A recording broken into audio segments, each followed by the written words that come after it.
आमच्या स्क्वॉडचं continuous checking आज आता 6 गाड्यांवर कारवाई केली. आज तात्पुरता नाही आणि यांचा जे म्हणजे रेग्युलर काय आहे ती कुठे दिलंय माहिती का आपलं स्प्रे मॉटर त्यांना दिलंय. मग इथं कसं का उभं राहतं इथं का उभं करतात ट्रॅफिकशी बोलून घेतो दोडगे साहेबांशी आणि आपण म्हणजे हे फक्त आपण ड्रायव्हरवरती आपण अवलंबून चुकी करू शकत नाही. ट्रॅफिक पोलीस बहुत चुकी आहे त्यांच्यामुळे पण दुर्लक्षमुळे आले 13 लोक मेलेत ना 12-13 जे काय ते मेलेत. ट्रॅफिक पोलीसचं पण दुर्लक्ष नाही त्याचं त्या दिवशी का कसं का ते अलाव करतात ते किती पॅसेंजर्स आहेत एक्स्ट्रा पॅसेंजरवर कारवाई चालू आहे म्हणजे आणि इथून पुढे कारवाई चालू आहे. नाही जसं तुम्ही कार चालकला मालकला जसं दोषी कार चालक मालकला तुम्ही दोषी ठरता जेवढं ते ट्रॅफिक पोलीसला दोषी धरा ना. ज्या त्या दिवशी ड्युटीला होता तो त्याच्यावर काय ऍक्शन घेत नाही.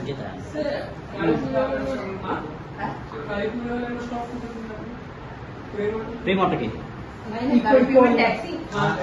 त्यांना नाही दिलेलं स्टॉप कल्याणमध्ये नाही मुरगत म्हणजे मला जुनं दिलेलं होतं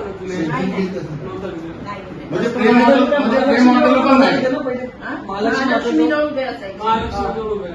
आपण ऍक्शन घेतली होती. मग बघा आपण एवढं तुम्ही लोकांनी ऍक्शन घेऊन ट्रॅफिक पोलिसांना समर्थन करत हे कसं ट्रॅफिकचा विषय साहेब त्यांच्याकडे बोला माझ्याकडे त्यांना दिलं मी निवेदन दिलं आमचे आम्ही ट्रॅफिक पीआयशी माझं बोलणं झाले. आम्ही आरटीओ आणि ट्रॅफिक म्हणून संयुक्त कारवाई करून आम्ही कसं म्हणते साहेब ट्रॅफिक पोलिसच्या निष्काळजीपणामुळे किती लोक मेलेत बघा. जीव अमूल्य साहेब माझा असेल किंवा कुणाचा असेल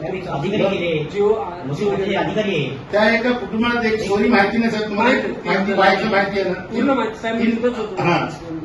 ते बायचं काय अवस्था झाला असं बघा विचारचा पलीकडे आहे.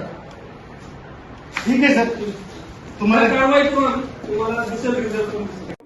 आमची मागणी होती की आम्ही वाहतूकला पण पत्र दिलं निवेदन दिलं आणि आरटीओला पण निवेदन दिलं. हे जे मध्यंतर जे झालं रायते पूलवरती जे दुर्घटना झाली हे ट्रॅफिक पोलिसच्या निष्काळजीपणामुळे झाले. ते लोक त्यांचं समोर डोळ्यासमोर एसीपीचं ऑफिससमोर वाहतूकचं ऑफिस आहे तिथे ते 18 आणि 15 पॅसेंजर भरतात. त्यांच्यामुळेच मेले ते 18 15 पॅसेंजर भरतात. का ते अलाव करतात त्यांना परमिट कितीच आहे.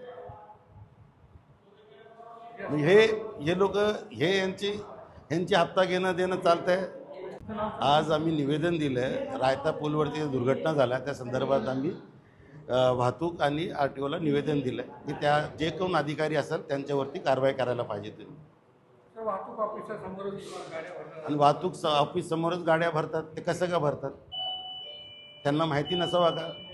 त्यांच्या डोळ्यासमोरच करतात ते का त्यांना परमिट देतात का त्यांना अलाव करतात ओव्हरलोड करतात.